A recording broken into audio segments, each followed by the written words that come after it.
God puts us in nations, in places, not by mistake, but to do a job. What if we opened our eyes to the needs of our colleagues, of our leaders, of our subordinates, and we were a priest on their behalf? Welcome to the Repurposing Business Podcast. My name is Brett Johnson. And I'm Lynn Johnson. And we're going to be talking about how to get our business into God's business. Our subtext is Let My Business Go, and we'll have guests from around the world. So thank you for joining us this week and every week on the Repurposing Business Podcast.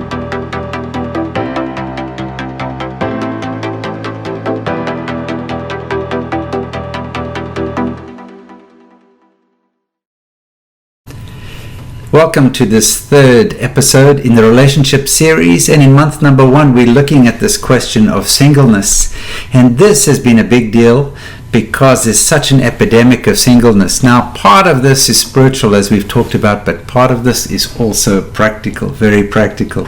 And I remember sitting one evening, Lynn, we were sitting around our dining room table in California, and it was about 11 o'clock at night. I think people were having a glass of wine, just chit-chatting. And I came out with this statement. Brett often comes out with statements. I just said that every woman has a dial on her forehead that even the most stupid guy can see from across the room.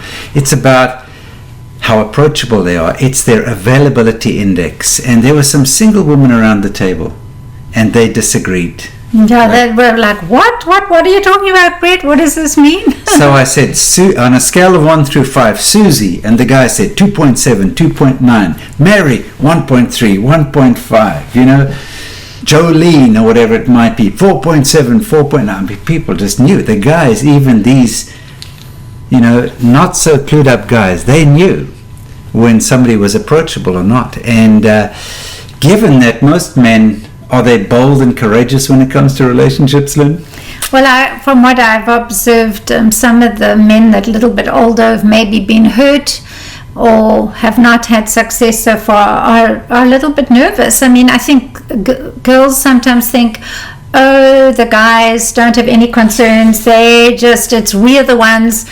But actually, if you just scratch a little bit below the surface, we're all insecure in different ways, and the men in the dating scene are also insecure. So men actually need some encouragement. And I remember years ago, Lynn and I were speaking up in Tahoe, up in 2004, I think it was, and Lynn encouraged the women to roll out the red carpet. What did that mean? Yeah, I was just telling the ladies, and this sort of spontaneously came to me just as I was busy answering a question in a Q&A with a group of singles, that I think it is actually important to, in rolling out the red carpet, to make it easier for men to actually approach one. You know, here we at that season in particular knew so many single women who longed to be married, longed to be in relationship with somebody, and how could they actually make it easier for the men to move towards, and the man has to still get onto the red carpet, but how there were things women could do to roll out the red carpet to make it easier for the men to approach them. That was the basic thing. So fast forward, you know, I talked a little bit about the availability index, but we didn't do much with it. And years later, I was sitting chatting to a wonderful, beautiful, talented woman. And I said to her... Not me. I'm also all those things, yeah. Oh, yes, yeah. But this was a single woman. And I said to her, do you want to be married? And she looked at me in shock and said, well, of course. You know, or as if to say, why would you think I don't want to be married? And I said, because you've got a low availability index. And she went and chatted to her girlfriend about it. They came back to me and said, well, what do you mean? And then we unpacked this and put together a booklet for women, and we've encouraged women who've actually done this together in groups on their own and had conversations around how approachable are they. And there's about 15 sub-indices. We'll touch on some of those today. But it's a good idea for people to get the book and go through it, because we can't cover everything. Exactly, we won't cover these things. So the first sub-index, if you like, is approachability. How approachable are you? You know, when you go past a house and there's a for sale sign outside, you know there's some level of welcome. You're welcome there. But some women have a not for sale sign, and sometimes that's appropriate. Maybe there's a season in life where that's not what you want. We'll get to seasonality later. But generally, if you want to be in a relationship, then you have to have a visitor's welcome at least sign on your front lawn, not, this property is off limits, I have a Rottweiler, stay off my front yard. Yeah. But I think what you were saying with the dial on the forehead, it's actually important to not be too available, because that's on the other side of things, and that's definitely something that frightens men away, and is inappropriate and doesn't help anybody at all. So one of the sub indices is needy. How needy are you? There's an appropriate level of vulnerability, authenticity.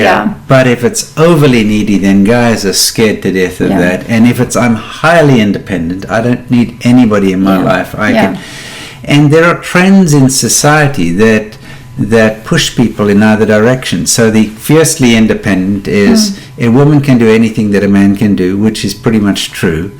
But then we saw actually many years ago, Lynn and I looked at the incidence of divorce after the Bush War in Rhodesia back in the days, what is now Zimbabwe.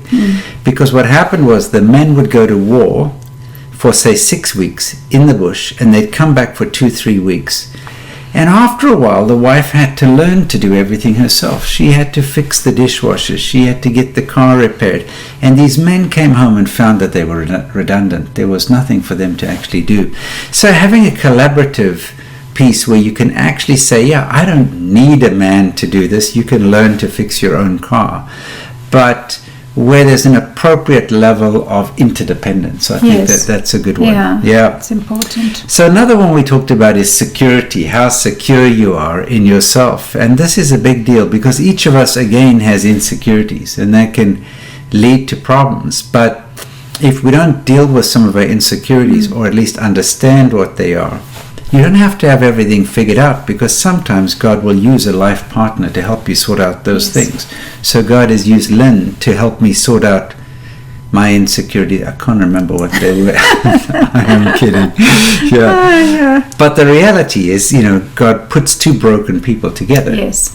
But we do have to have a level of, we have to have a level of security. So that's an interesting one. And I think on a number of these indices, we need to be growing as people. All of us need to be growing. And I would say that if somebody's single wanting to be married, to not actually be waiting till that marriage happens thinking that's going to solve a whole lot of my issues. It's going to solve the fact that I feel lonely, solve the fact that I don't know what my purpose in life is. And so just to, in a very intentional way, to continue growing, continue learning, continue to actually ask God to restore and heal those areas of life that are broken, so that one's more ready and more prepared to be in a relationship. Hilarity is another sub-index, and to be with somebody who's no fun to be around. I think your collective joy should go up if you're in a relationship. In other words, it should be more fun to be with the person than to be with somebody who frankly sucks the life out of a room. That's a problem. So one of the things that I think even our not so smart guys, us guys, are watching for is, is this person joyful? Do they have a level of joy, or do they carry the burdens of the world on their shoulders, or are they kind of pressed down? I remember, Lynn, we were in Nigeria, and there was that church bus, and it was the groaning sisterhood of intercessors or something. It sounded terribly miserable. I don't know why anybody would join that group, but we see some of that sometimes. So just having a good level of joy is a fantastic one. What about physicality? That's a sub-index. Well, what do you mean by physicality, Brett? Actually, I've made up my own definition. These words. Let us know. What's your definition of physicality? Okay, so it's actually just taking care of yourself physically, to be physically attractive. And there are guys, we'll get to the guys in the next session, but the whole notion of just being physically presentable and taking care of yourself. You don't have to be prissy and a prima donna, but there's a level of, I spoke to somebody once, and they just constantly wore sweats. They could look like a beauty queen, but there was no makeup and sweats, and there was like, this is a question about what signals you send out. If you don't want anybody near you, you can do that, Yes. right? But there are relatively few people who look great dressed in a paper bag. Yeah. So that was the question of the physicality side. Yeah.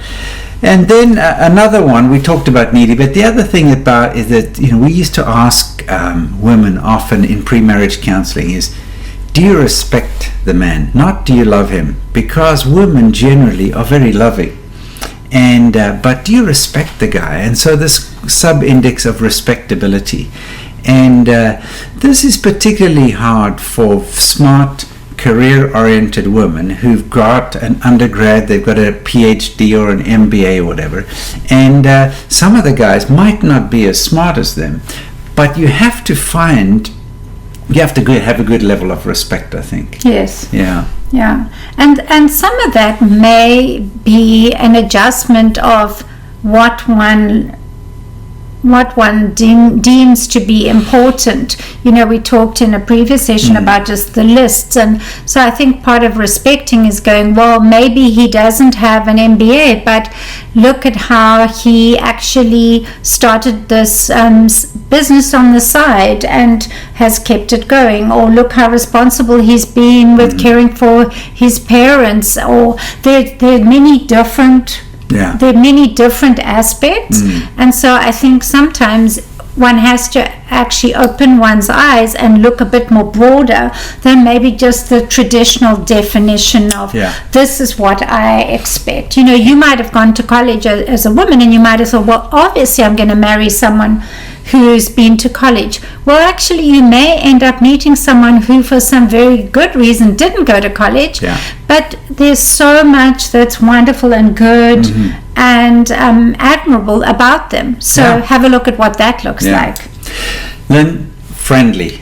Oh, it's so important to be friendly. I mean, I don't know if you have kind. Maybe you couldn't get kind into the list, but kind is there later on. Kind. Well, let me put kind along. Well, let's put friendly to start with. We have congeniality. Oh, well, congeniality. Like, there's even a movie about it. I think friendly is so important, and to start, if you're not naturally friendly, maybe you're introverted, or maybe you're a little bit shy, practice being friendly with neighborhood children. Practice being friendly when you're at the grocery store to talk to somebody. Practice being friendly with an elderly person. Just start being friendly, because that is really important, and it helps. That's part of the red carpet, actually. It just helps. It makes it easier for a man to approach a woman where they can see the person is friendly. And just another point on that is that you don't want to get stuck in the friend zone. We understand that, but actually people want to go from strangers to saw them on Instagram to in a relationship, skipping past the friendship part.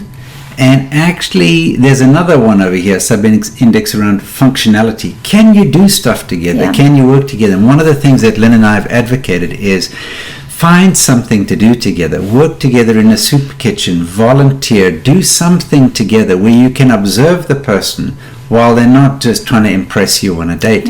And this friendliness thing is building a friendship. I remember years ago seeing a movie about a guy who thought that his wife was having an affair, so he hired a private detective who followed this woman around, and of course, and they never spoke to each other, but they became friends, and they would have, and she knew he was following him, so she would lay out a little picnic, and then they would have a picnic together. They never did anything inappropriate, but at the end, the private detective goes to the man and says, I'll take your job for a while. You take my job. You start following your wife around. Get to know her. Get to see that she likes to go to museums, that she likes art, that she likes this, that she likes to walk near the river, etc. This concept of even just building a friendship before you kind of deep dive into a relationship is a big deal. Many years ago, I took a little survey amongst my friends. I had friends that had been married 25 plus years.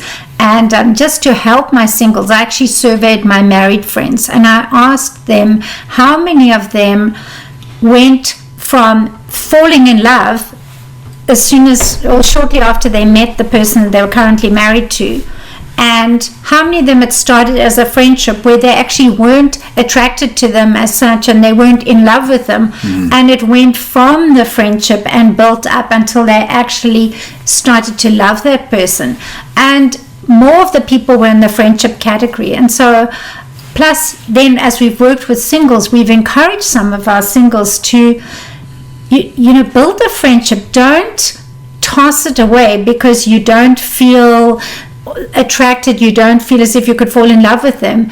And people have actually built a friendship, grown to love the person, and have a very successful relationship. So friendship is really, really important. And I think when you're observing somebody, if a man is looking at a woman, he wants to be able to see, is she friends with her siblings, or is she always fighting with them? Is she still friends with her college roommates, or has she just broken all her relationships? Because that's an indicator. Does the person have the ability to both build a relationship and maintain a relationship? Yeah, very that's important. True. That's true. Now, there's kind of a flip side to this, Lynn, and it's this question of boundaries, which can be good and bad. I mean, people with zero boundaries, and people walk all over their turf, and they have their cows on somebody else's front lawn and so on, is a problem. On the other hand, I've also found that a preoccupation with boundaries can keep a man away, just because, and even this whole thing, men and women, of accountability groups creates such a wall around somebody that they become less approachable and less available.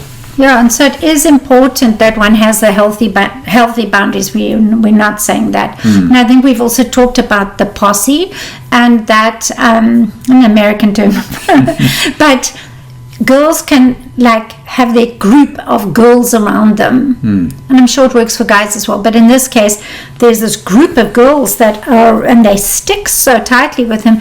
It's very hard for a man to see how does he even break into that, or how does he even get to know someone. So almost in social situations, okay, someone might arrive at a party because you're nervous and you come with 4 of your best friends, but don't spend the whole evening stuck together, because that is intimidating for one man to walk up to 4 women, spread out. Unless you're an African wild dog, then you can hear their heartbeat kilometers away, and you can sort of single off the one that you're after. I don't think that's a good comparison. But actually, we were taught when we were young, this sounds a little bit crazy, but I'm talking about... Are you really going to share this? Yes, I am. Very young, we would have these parties, which we'd gather... At your parents' home? At my parents' home or a friend's home, and there was always adult supervision lurking around, and somebody would, turn out the lights and put on the dance music. But my dad gave my brother and I a rule, and that was, you aren't allowed to dance with the girl that you really want to dance with until you've asked all of the girls in the room for a dance. And so you couldn't sit there and just, you had to kind of engage and get up, and the notion of just kind of being a clump together. I mean, the clump got broken up pretty quickly when people were intentional, and it was just a normal part of interacting. Because a lot of this is tricky with the whole online dating scene. Oh my word, this is much more difficult. Yeah, but you can Google search people, you can stalk people, you can check out their profiles. And I would say that that's another thing that is another problem. This question of how secure are you? Having a good self-image is great.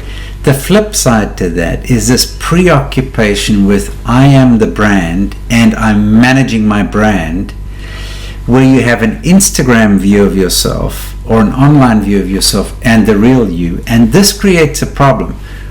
Which is the real Susie and which is the fake Instagram Susie? And so the posing and the posturing versus the authenticity and positioning, I think, complicates things as well. Yeah. So being authentic and not being so preoccupied with managing my brand and my image. Yeah. And I think I'm going both ways. It's so important to actually go, we're imperfect people. Moving towards a relationship, moving towards a marriage where we will rub off the rough edges from each other and grow together. And it's important for us to be authentic, but also important that when you're looking to be in relationship with somebody, that you allow that person to actually be authentic and even be honest about their flaws, and not expect that they're going to be this total package with everything pulled together perfectly. So in the booklet, what I've got in each little chapter, which is really all of 2 or 3 pages, it's very, very brief, is questions to consider, such as, take the friendly one. What are 3 examples of positive ways to be friendly? Discuss that. Find 3 examples of positive flirting in movies, for example. And people might say, well, it's not spiritual to flirt. But people who don't flirt are called single. No, because of the now, have you figured out the difference between being flirty and friendly, for example? So how can you be genuinely friendly and not leading people on inappropriately? So, and then things you can actually do, what are little things, average friendly gestures that you can practice, that you can put out. For compliments are so important. How do you learn how to give good compliments, genuine compliments, not flattering, but genuine compliments that opens people up to friendship? That should be one of our sub-indices, complimentary. Do you give compliments? What can you do? And then your friendly index. So what I've got is 4 indicators on each of these topics that says, for example, and you rate yourself. And then there's a little spreadsheet you can put in your ratings. And it sounds like fun. Yeah. I think it's important to actually, if you want to grow in this area, to do it with a couple of friends and agree to be honest with one another, because we can have our blind spots. And to have somebody say, well, when you do that, or these various things, or maybe you need to tidy up your house a little bit, or, Exactly, and that works with both girlfriends and boyfriends, groups of guys, men and women, and so it's a good thing. So each of these things, so there'll be 4 sub things to look at on the friendly side. For example, 0 flirt. Where do you rank on that? I flirt a little, I flirt too much with little serious intent, or I'm friendly as a default disposition.